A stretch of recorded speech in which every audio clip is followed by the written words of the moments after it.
How is your handwriting? It's very good, actually. Okay. And When I signed in mine, I was complaining that my super shit.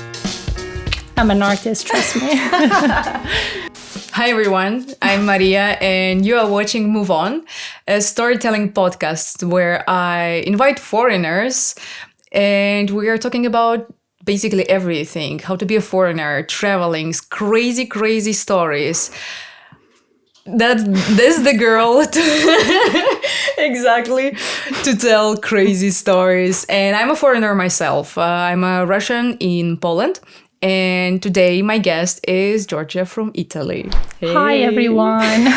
You look like Japanese, but it's okay. I mean, we don't stop at, like, how does an Italian dress? Do I need to put a t-shirt that says I love pizza? Small black dress? No. No. I just liked it so much. I think it's very flowy. And, no, it looks good. It looks good, really good. But yeah, plus it covers the quarantine kilos, so we like it. We appreciate it. Yes. I'm very happy to be here today. Hey, thanks. So nice to meet you, everyone. This is Giorgia, or Blue for anyone else, whatever it's easier for you to remember. So it's not that hard name, Giorgia. Trust me, it's very hard for anyone. Starbucks people, you say Blue. Oh, just say Blue. There are entire people from my Erasmus that they don't even know my name is Giorgia. Yeah, I just started introducing myself as Blue majority of the time. So wow, that's how a lot of people actually know me as. It fits. Okay. I mean, now it kind of... Yeah. Okay, every time you change the color of your hair, you change the name? No. Today I'm red hat, blue hat. No. Okay. But that was because Poland is not my first country I moved in. Before this, I spent 1 year in Canarias, in Las Palmas. Ooh. Very nice, in Spain. And then before that, I lived in the UK. And in the UK, my name was just impossible, apparently. Even when I was working... George, they have name George? Yeah, no. No. So I remember when I was working for the football stadium in Manchester Football Stadium. Okay. So I had my ID card, Okay. Because you are supposed to be security people and going inside with your face and your proper name. But my name was completely misspelled. Like, I could go there and do whatever that they will never have traced me back. Whoa. Yeah. So that's why Blue.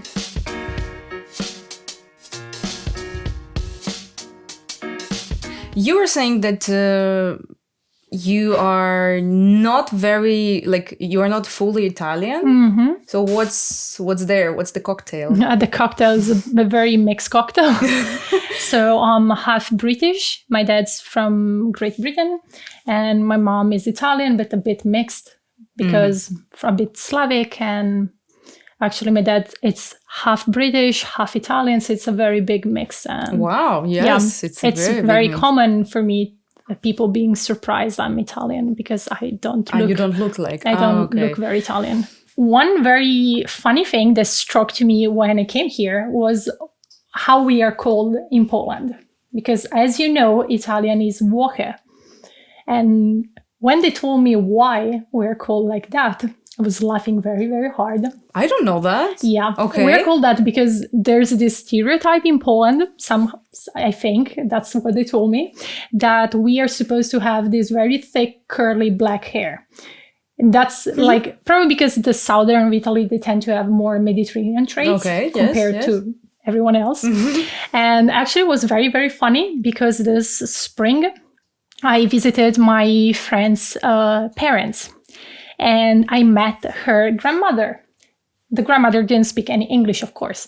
And I still remember that she basically stormed through the main door to see me, to see if I had those curly black hair.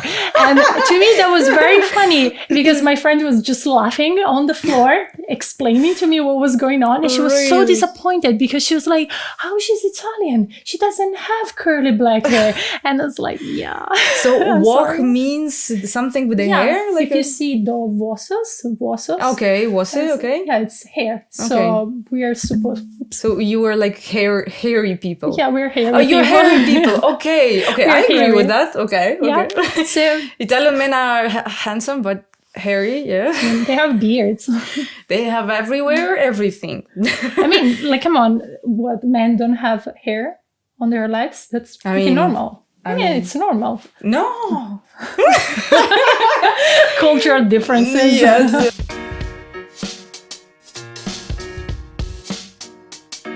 Have you ever met Greek people? I love Greek people. No, but I want it. That's the It's like sexiest language. It's the lethal mix. Take Italians, take Spanish people, mash them together very hard, shake them, and then you get Greek people. I love Greek so much. Oh my God, it sounds so good. It's so good. You sold it to me.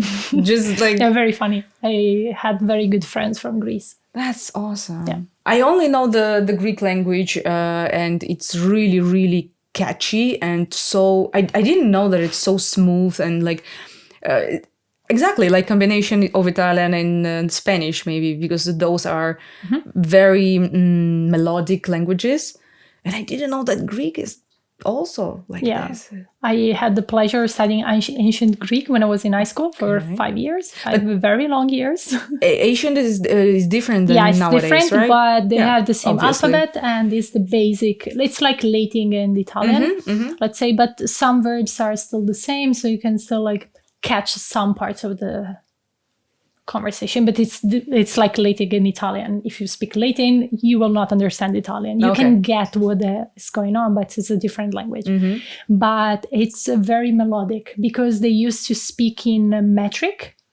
So they actually had this system of stressing some words in, so it felt like a melody when they were speaking. And they had this all completely very, very particular ways of reading, if it was tragedies or comedies or poems, and they had this way of stressing some determined syllables. So the whole result of the conversation was feeling like a song. So I'm not surprised to hear that Greek to you sounds very melodic, because the ancient Greek was supposed to sound very melodic. That's so cool. Oh my God. And you know Greek people? Yeah, I met a few in the UK. And how was the experience? Wild.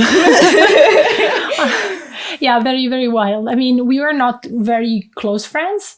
I noticed they kind of spent a lot of time in their group.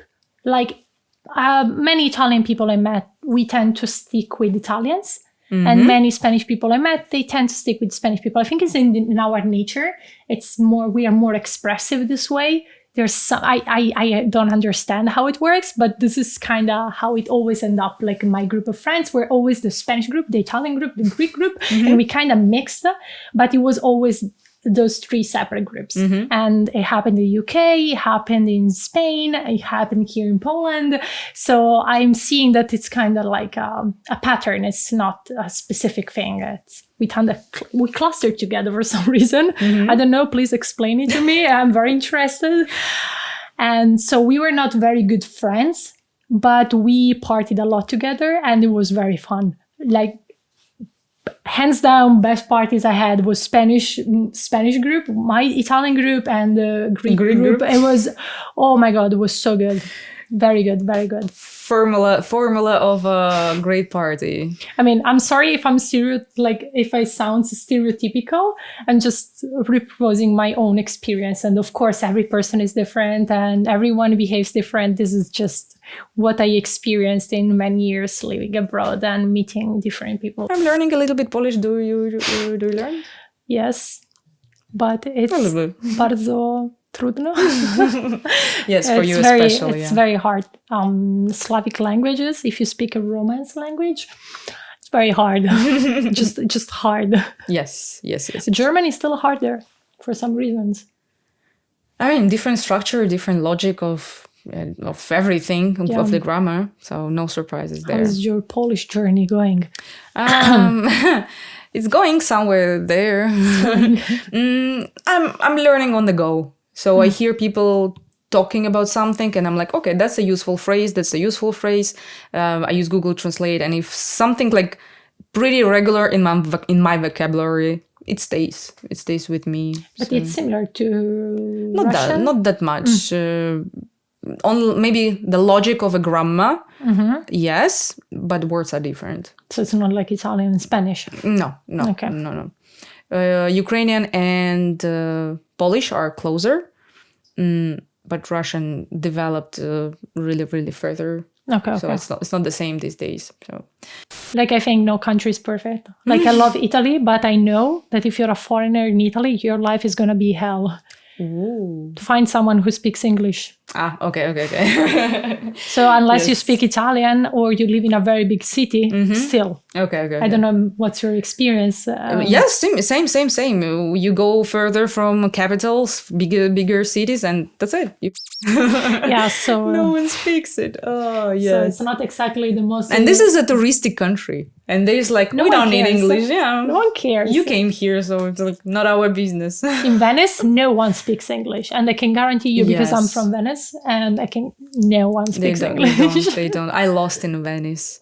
I bought a map, but I had no idea what this map is telling to me because they don't have name of the streets. They have name of canals or something. Oh, yeah. So I completely lost number of buildings. So I was like, what? And I was like, Google Maps really made our life yeah, easier. GPS, yeah. So good.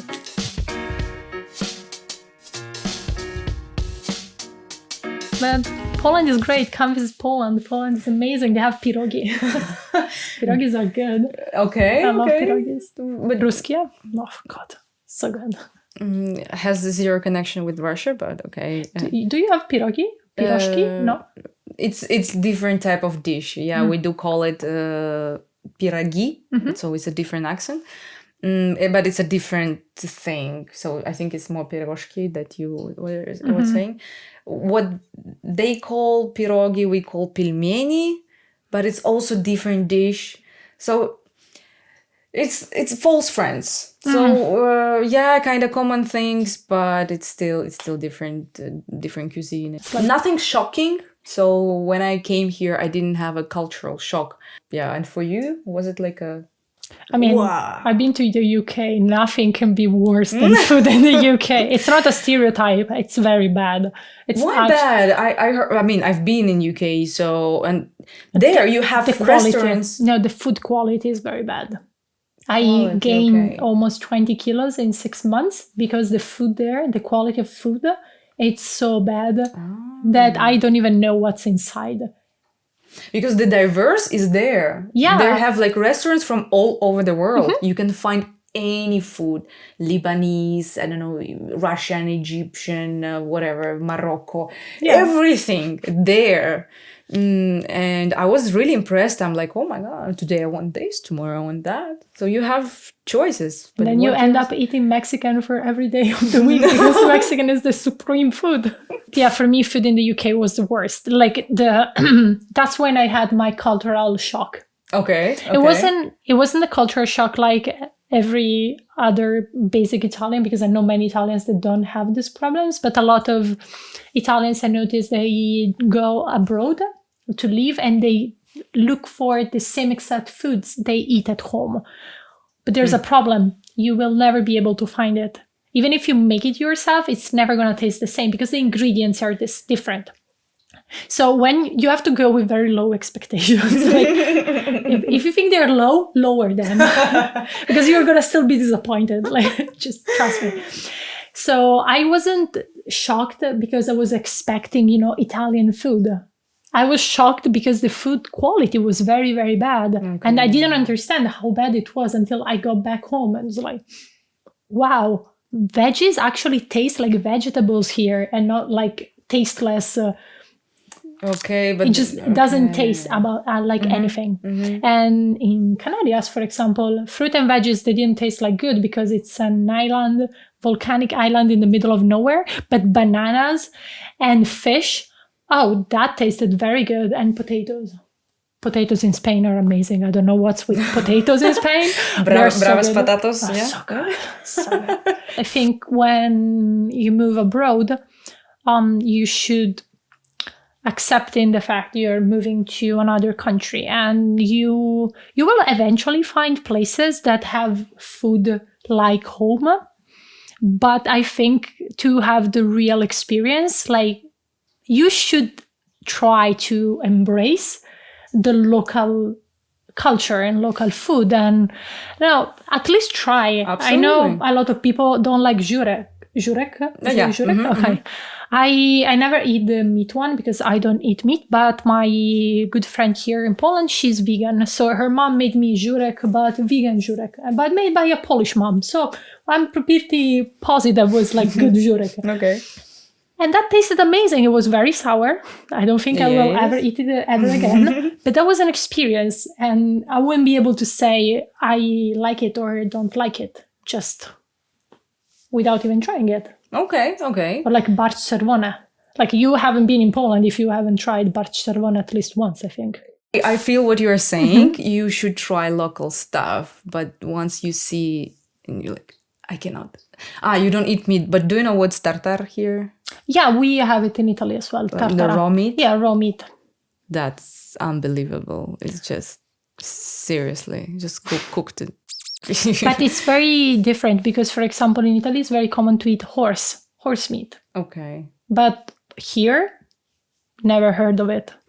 Like, it's very weird when I say, oh, yeah, like I had this kind of pasta with horse meat. They're like, what? Horses? As meat? I don't think they're perceived like as the same kind of eating animals. Mm-hmm. Side, I don't know, because I don't eat meat for like since many years, but this thing really struck me because to everyone I talked that I said, oh, that this combination of gorgonzola and horse meat is very, very good. You should try it. They're like, horse meat? Very confused. So maybe that's another difference. Yeah, it sounds very exotic to me also. It's very good. I mean, it tastes like iron a lot because it's a very bloody meat. Mm. But it's particular taste. Bresaola is very common in Italy, like a lot of people eat it. But Italy goes vegan right now pretty actively, no? I mean, not where I'm from. Okay. Probably cities like Milan, bigger, Bologna, okay. Firenze, yeah, because they're bigger. But most of Italy, we have a lot of meat-based dishes, like lasagne or ragu or bolognese. I don't know how it's known outside. Yeah, I think it's the same. We have a lot of meat-based dishes. So I am really into experiencing with vegetarian products. What are companies are offering these days? And in Poland, it's very hard to find. what? Yeah, it's really hard. Like you have to go to a specific like bio shop. No. Yeah. Even Biedronka has like a fully vegan section. Like, okay, I don't have Biedronka anymore. Okay. But I have to go to Biedronka. No, I find it in Poland actually. It's much easier than Italy to find vegan products. I disagree. Really? Yeah.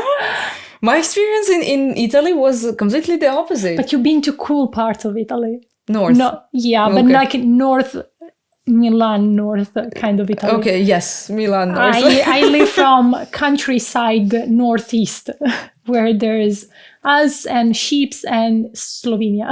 Okay, so yeah, you cannot judge the whole country. I mean, so, we have okay, big cities, but it's different kind of products. My experience here is pretty poor in terms of vegetarian things, but every time I see something, it's like, yeah, let's like.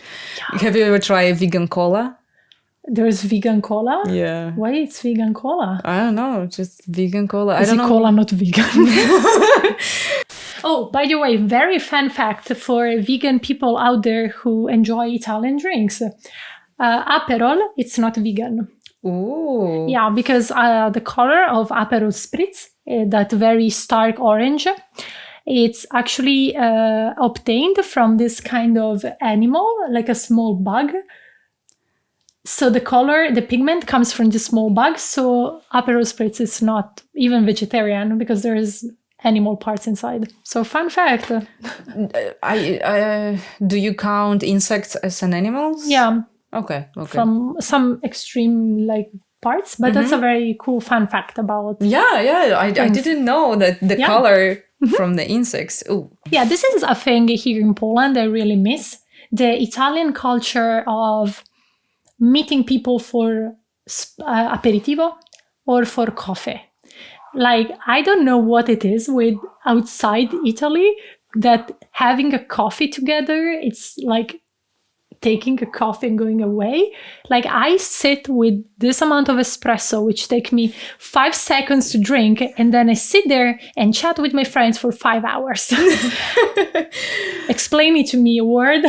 I can explain. On the previous episode, we had like an interesting conversation, but it was about mainly alcohol.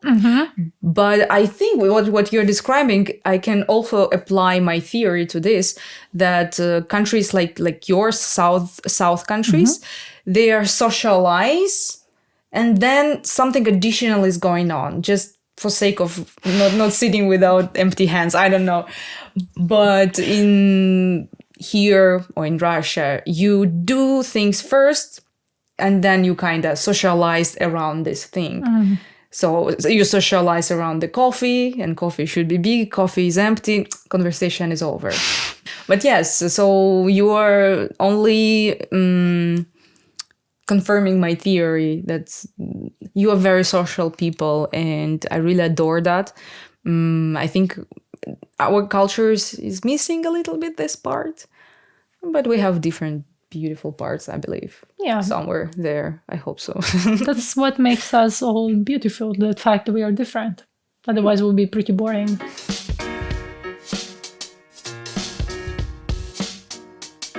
Now, what about you and your relationship with the freaking Ubers? Oh, yeah. So, I don't know. Am I the only one that has weird Uber Yes, I'm telling you. Okay. No, I'm joking. Yeah, go ahead. Yeah, so I probably have a magnet for human cases. So I actually had very weird experiences, some very, very bad, like very, very bad, and some very weird. This is actually happened this year here in Poland, and I was very sad and confused about it because it was March and Poland wasn't still in the lockdown due to Rona. But so we could still like go around, and when I travel at night, even if the city is very, very safe, I still prefer to take Uber to come back home because I feel safer. And I remember that the guy looked at me and inside, and we were talking, and he was like, "Oh, where are you from? Because I can tell you're obviously not Polish." So I told him, "Oh, I'm Italian." And he stopped the car and he said, "Please leave." Oh. And that was like, I thought at the start he was joking. I was like, "What do you mean?" I said, like, "You're Italian, you probably have corona, so leave." And he actually made me leave. And he left me a 1-star review because I was Italian. Doesn't matter, I was here before the outbreak. It just didn't care. And I was like, okay, I guess something.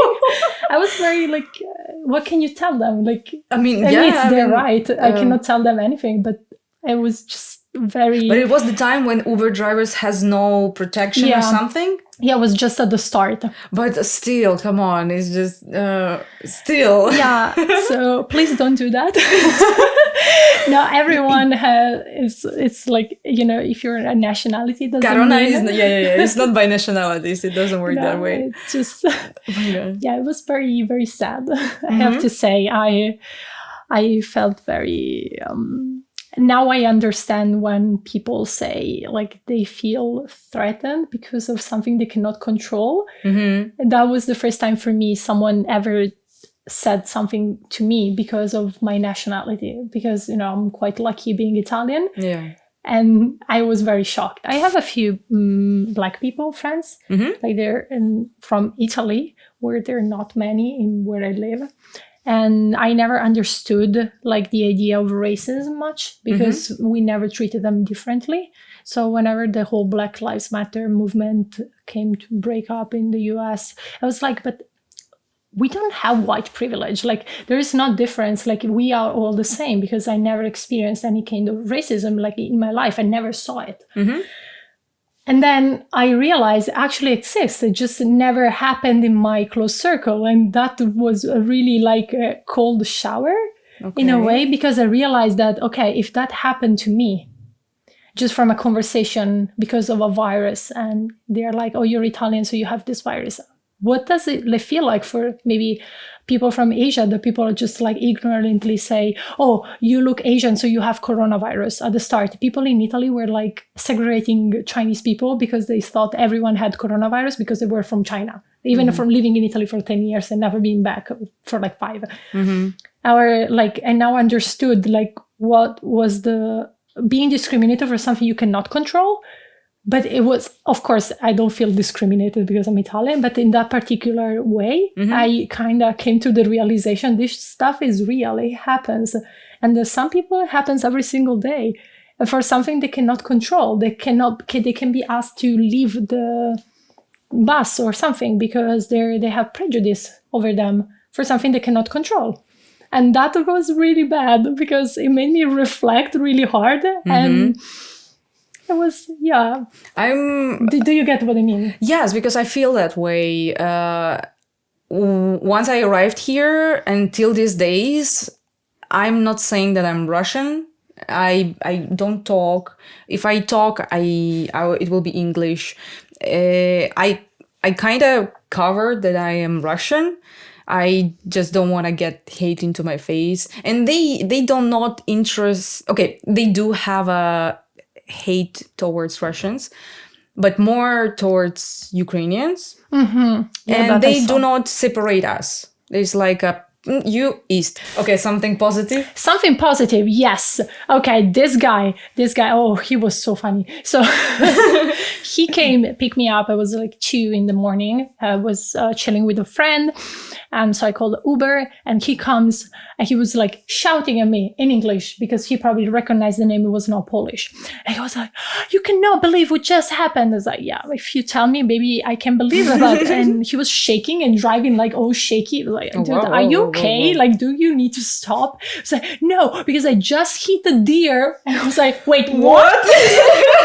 And he was just like driving and shouting about hitting this deer. I was like, wait, what? Where? Did you report it? He was like, what? Do you need to report hitting a deer? Like, yes, if he's dead in the middle of the street. Like, what? And so this guy... He was young, no? Yeah, he was like probably 18 or 19. Okay, he was like in this shock. But it was funny and tragicomic in a way because he was just shouting about this deer and driving like this. And I was just like... trying to calm him down, like, it's okay. Probably the deer is okay. He's probably back in the woods with his family. I was like, he hit the deer with the car. I feel so bad because he probably was traumatized, but it was so hilarious. Oh my God. Sorry. Because I texted my friend as like, he hit a deer. She was like, what? Were you inside the car? It's like, no, before. Like, can you imagine if you were inside the car? I mean, that would have been a story. So like, keep moving, please. I need to go home. I'm tired. I just want to sleep. Yeah. And at least here it's very different. Like the people driving, you can find anything. One time I was driving with this girl and she was very, very nice. And she was talking to me about the issues of the LGBT people in Poland.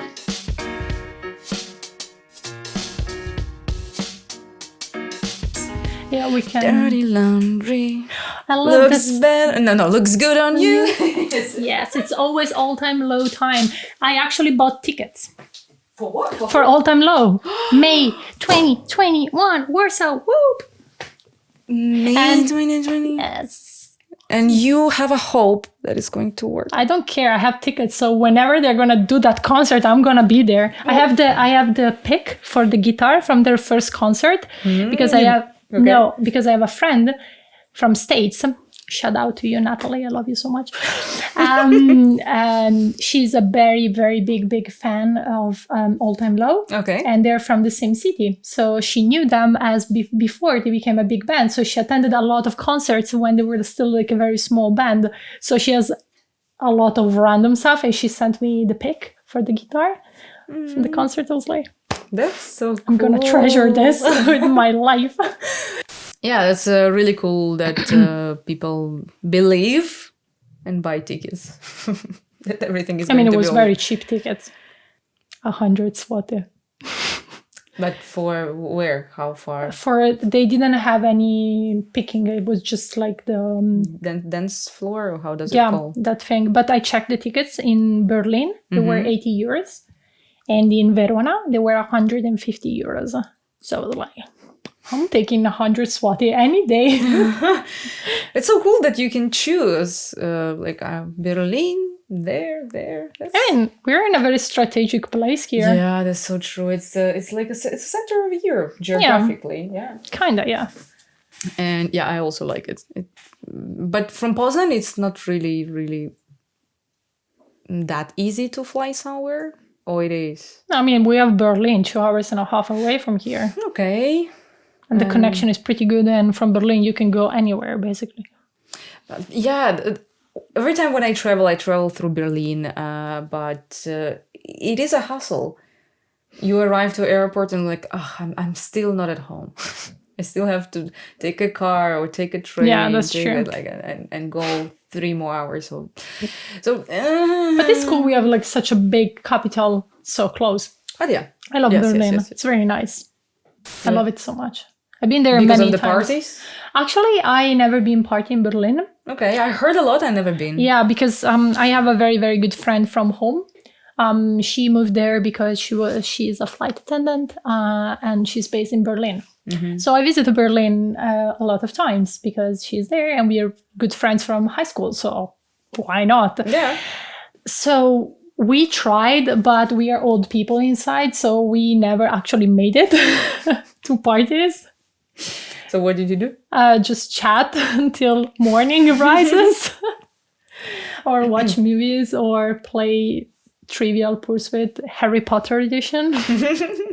Yeah, it's pretty cool. And the same happened when I visited Sweden before she was based in Stockholm. So I went to visit her for 5 days in Sweden. I was like, yeah, why not? I'm taking a ticket. So like, yeah, whatever. This is a very cool thing I never saw anywhere else. Sweden is very north. And you don't realize how north Sweden is until it's May and the sun goes down, sets at like midnight, and it rises at 3 a.m. And that's when you realize how north you are geographically. Okay.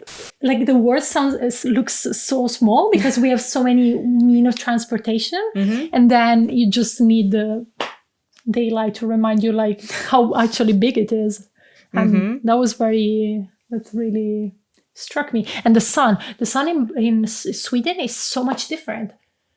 It's in terms of what? It's like a more vertical on you. Okay. Like Italy is pretty low. So sun is a bit more like this. Mm-hmm. When I went to Sweden, I got sunburned. Completely sunburned. But you are like white skin girl, so I get very dark in the sun. Mm-hmm. And like my skin gets like I produce melanin and pigmentation very fast. Mm-hmm. And I almost never get sunburned. Well, when I went to Sweden, I think I'm the only human being that got sunburned in Stockholm. So I was red, like this red.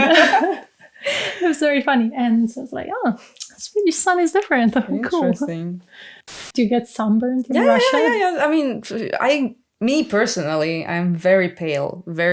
She is. I cannot do what you do. What, like melanin? You don't produce melanin? Yeah, I don't know what does it mean. I don't have it. So yeah, I get sunburned every single time I get a sun on me. So I'm always protected. I'm always covered up, and yeah. I mean, that's why you don't have any wrinkles and you look younger than I do.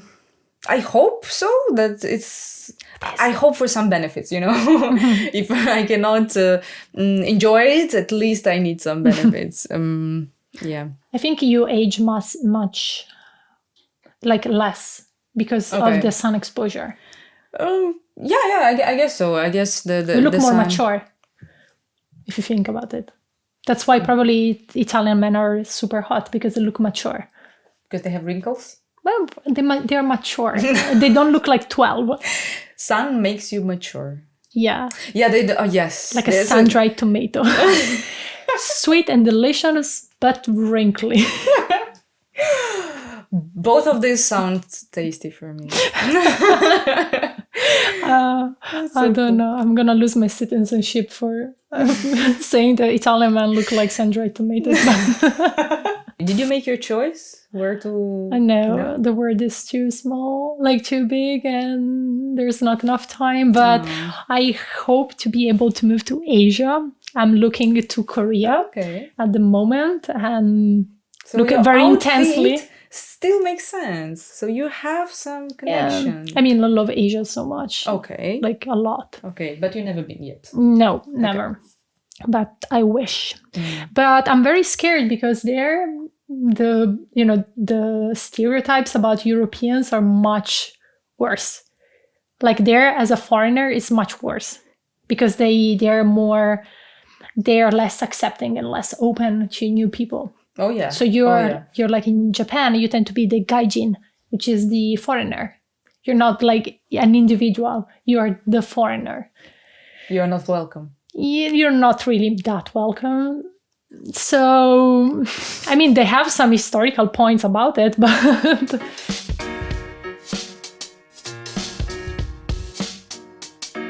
You've been in Britain because of your father or something? No, or it was like... it's completely unrelated. Okay. I won a scholarship to go study a few months in Oxford. Before it's not that smart, it was just a language course. And there I met a few Italian people from my same region. And we were like, do we have something to do back home? And we were, no, actually we don't. So we decided to move to Leeds, which is near Manchester. And oh my God, the whole experience is just wild. It's just wild. So when we were looking for an apartment, we were 6 people. So as you can imagine, it was very hard to fit 6 people. Okay. Who want to rent for 6 people? We actually found it was amazing. But before that, so we basically decided to go in the middle of the night. Because that was the greatest idea. You know, you're young, you're like, yes, let's move somewhere else all together. And so we kind of went there without really a plan. So one night we were sleeping in a Starbucks because we didn't find any apartment for that day and we couldn't book anything for the night. So we kind of slept. Like, we're staying here. It's like awesome. I was like, because we were a big group, so no one really cared. Yeah. And the day after we started looking again for those apartments, and there was this one that was extremely funny because I don't know if you know this, but especially in Leeds, the whole lending houses is organized by Indian people. It's actually like the Indian people actually own the majority of the houses in Leeds. And so 99% of the house owners you will meet, they're probably from India. Okay. That's very important. Yeah, okay. Because this guy, he was super funny. And we went there and like, but we are 6 people. There's not enough space. He was like, no, that's not a problem. We're going to build a wall here, a wall there, another wall there, and you have more rooms. He was ready to build stuff for you? He was like ready to throw like walls up so he can make more rooms. And we were like, but that makes like a room which is 4 square meters. Like, what? It was just like, whatever, like you can fit. And then and there's actually very funny videos of us walking in this apartment that was very cranky and old and with like giant spiders everywhere. And the guy would be like, we have a wall there and maybe another wall there. Like, but that's the kitchen. And it's like, whatever, you don't need that much space. And kids are like, okay. You don't need kitchen, someone in a bathroom. So yes, like really, he was building walls. So like, creative guy. He was so like into that, like walls. But actually we got so lucky because very next to it there was this small villa. I don't know the English name for the house. It was a 2-story house with a giant garden, and the guys were really wanting to rent it. And it had 6 rooms. So we were like, we're taking it. We take this one. And it was amazing. Like that house, I have very fond memories of. And when we changed the roommates, because then Matteo left for Canada because he met a Canadian girl and they moved to Canada. One girl, Claudia, went to Berlin. Paola went back to Italy. So we kind of split, but we gained such human cases inside that apartment that oh my god, like, oh god. Then we had Danny. Danny was this guy from, where is it was from? Somewhere in the Southeast Asia. I'm not gonna say the country because I don't want to get it wrong. Of course, the names are completely invented. Just to let you know. So Danny was this guy who barely left his his room, and so we thought he had no friends. Pretty reasonable statement. Like he was basically never there. He never cleaned. He never did anything, but it wasn't bothering too much. He was just there. One day, I come back from work. We had a very spacious living room because this house was very, very big. And I opened the living room door, and I find, and I'm not joking, like 30 TVs. You know the old ones with the backing? Yeah. Like this, with like the Nintendo 64 attached, and like 20 Denny's multiplied at night. I don't know what happened. Like they all look the same. They like looking with like hunched with their hoodies and stuff. They were like doing this like big like tournament of some video games. I was like, what? I hope you made a picture, no? No, I didn't. And because we were, it's hard to believe. I called my roommates. They're like, what the hell is going on here? They're like, she has friends? I was so excited. I'm sorry, like, you were surprised about having friends? Yeah. Like, I was surprised about like hundreds of TV of how much he had. Like, no. It was crazy. But, the point is that we didn't care too much. I mean, he was so quiet. Why would I care? But the point he had friends, and so many of them. Or we had the Indian guy. He is at the same time the worst and the best. Okay. Like I hated him with passion, but I was fond of him very inside and deep inside my heart. So this guy, he never lived alone. We're going to call him Jerry. Jerry never lived alone. So before moving here, we had to have a Skype call with his entire family. Yes. Like I met his Indian parents over like the Skype at the time. Okay. Very not funny experience because they asking you so many questions like, we are not getting married. He just moving in the spare room at the baba, whatever. So he moves in, and Jerry asks me in the morning while I'm sipping my coffee. He's like, you're the only girl, because other fun fact, I was the only girl with we are 6 people, 5 guys and me. Oh, okay. And so he was, I know you're the only girl, so I really want to help you out. And I was already weirded out by this statement, like, what do you mean? Like with my coffee. What a gentleman. Yeah, what a gentleman, Jerry. And I said, well, what do you mean, Jerry? And he said, yeah, just tell me when you do laundry. So I'm going to prepare everything for you. And I can give you, if you tell me what's the day you are ironing shirts, I'm going to give you everything so you don't have to actually fetch them from me. I was like, no, wait. Excuse me. Wait, what? No, you're kidding me. No, I'm not kidding. I'm not kidding you. And he actually afterwards explained to me that he was so used to this being the norm. He was so weirded out that neighbors are doing laundry. No, that I am the girl in the house, so I'm supposed to do everything. Because I am the girl, I was like, no, I can teach you how to iron your shirts, but that's the extent I'm gonna go. That's, wow. That was wild. Whoa. I can imagine coming from a very completely different background, that for you, that's the norm. And I think like in his brain, he was trying to be very considerate and nice and kind. Like, I'm not that kind of guy that just expects it. I'm I don't know.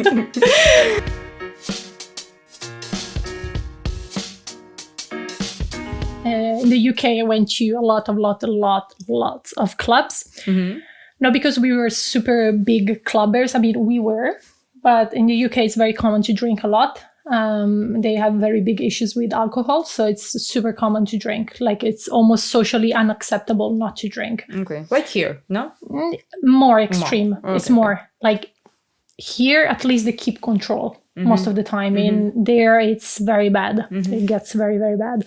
And I used to work in hospitality. That means that we were working 15 hours. And then when you finish work, at night, you're so tired that you cannot sleep. You know, that kind of tiredness? Yes. That your brain is still working, so you cannot go to sleep. So the only natural thing to do for us was to drink and go party, because that makes total sense. And I was friend with this, like I'm still friend with this Spanish girl. She's super cool. But she broke up of a million-year relationship, and this guy was her first boyfriend. So she came to the UK and she went completely crazy. So she slept with every single guy, you know, the one that keep the door guard guys of clubs in the whole city. Security guard? Yes. In the whole city? Yeah, it was Excuse me? insane. Okay. And so we were like VIP entry for the majority of clubs. That's how you get VIP? Yeah, that's how you get VIP. When you're not cool, you get cool with the people, I don't know. Oh my God. It was like the party scene in the UK is pretty extreme. I remember one time we were out and we were at this club, and it I don't know if it's just the moment that makes you hear things differently, or it's just I don't know. But there was this girl on very, very high heels, like UK standard high heels. I don't know if you ever saw what kind of stuff they use. It's like 25 centimeters. I don't even know how they walk in those shit, but whatever. So this girl, she was dancing. She was smashed. She was super smashed. And she was dancing. And at one point we heard, it was a club, and we heard snap. And I don't know if we heard it or, you know, it was just the scream afterwards. But this girl completely shattered her ankle. Mm. And then she was so drunk, like her bone was kind of hanging from the ankle. And she was so drunk, she was like, I can still dance. We're like, no, like honey, you cannot. And it was like super bad, like actually gore kind of things. Jeez, she was like, oh no, this is okay. I can still dance. We're like, yeah, no, the ambulance is coming, honey. You cannot dance right now. Oh my God. And that's the amount of alcohol people ingest, to the point that like... I got your point. It gets very crazy, because she was really in a bad situation there. And she was super fine. Like, yeah. Do not visualize it. No, please don't. I'm sorry. Do you have picture? No, I don't have pictures. Why don't you make pictures of such a because you know those awesome moments? Because that's the thing about those crazy moments. Like, how do you just like? I mean, we're talking about what year was that? Like 5 years ago. What kind of like phones we had 5 years ago? I didn't have a cool phone. Okay. I was a waitress. Come on. Okay. I couldn't afford one. It was just a phone for calls? Kinda, yeah. Okay, no. It was like good enough. With the buttons? Okay. Yeah. Okay. It was good enough. Oh, good times. I kind of miss that. Oh, yeah. I can imagine. Yeah. Are you calmed down these days? Oh, yeah, definitely. I cannot do that anymore. Like cannot? Or you don't want, or you mean... I mean, I had my last, how do you say, you know, when you have your last good days before the complete downfall? So when I was in Erasmus, so I went to Erasmus with people 3 years younger than me. Mm-hmm. So the energy level was different. And for most of them, was the first time they lived abroad. For me, it was whatever at that point. I was just like, yeah, it's another country. You kind of lose the excitement after a while. Okay. It's not like I'm living abroad. It's just like, oh, I'm living in XX country. Mm-hmm, it's different. Mm-hmm. So I remember and my roommates were 17 and 18. So that plays a really good role as well. They never drank before. So we spent 1.5 months basically being drunk almost every day. Almost every day. To the point one day we had the summit in our apartment. Like maybe summit, okay. Maybe, what a big word. Maybe we should take like a week of sober, like being sober just for a week, just to see how it is. Because it was bad. Like beer is very cheap in Canarias. They have a factory of beer, and 1 liter of beer in a bar, we were paying it €1. So you can imagine that was cheap. So we were wasted all the time, like a constant kind of wasted. Mm-hmm, mm-hmm. Just like... But with the beer? It kind of... Takes time, no? Yeah, but you can still, go down. So you start very early morning, It's very hot. And okay, that's hot. It just works. It just works. So we decided to become sober for a week. So we had a very big group, and we were calling each other La Familia, which means the family in Spanish. Okay. It's pretty nice. Yeah, the family didn't last long while being sober. We grew quickly apart, and we realized that half of us were too snob for the other half of us. So we kind of split apart. The big problem was that one of those girls, she lived in the apartment with all of us, and it was kind of messy. It was kind of messy. But she was great. I miss you so much. I miss you so much. But yeah, we kind of realized we hated each other as a big group. Like, it was okay a few times a month, but not every day anymore. And that's what you discover when you're sober for long. And now I cannot do anything anymore. Like, if I drink, it takes me 3 days to get back to normal. So I try to avoid it as much as humanly possible. So, was it scary? Kinda. Really? Okay. I'm very glad that finally someone asked me to talk without It was great. It was great. Okay. I'm sorry if I was maybe a little bit boring. I know some things may be funnier for me because I lived through them, so I have memories attached. But I'm very glad I had the opportunity to share some stories here. Maybe you have some things to think about. Please don't be mean to other people. Love from us. From different cultures. We're sharing the same experience. Yeah. And even though each and every experience is different, and that's why I love that project, because each and every guest is different with the different crazy stories, and I'm looking forward to meet you guys. You can write to me a message, and you can be here, you can be my next guest. So, but until the next time, see you later. Bye. Hey.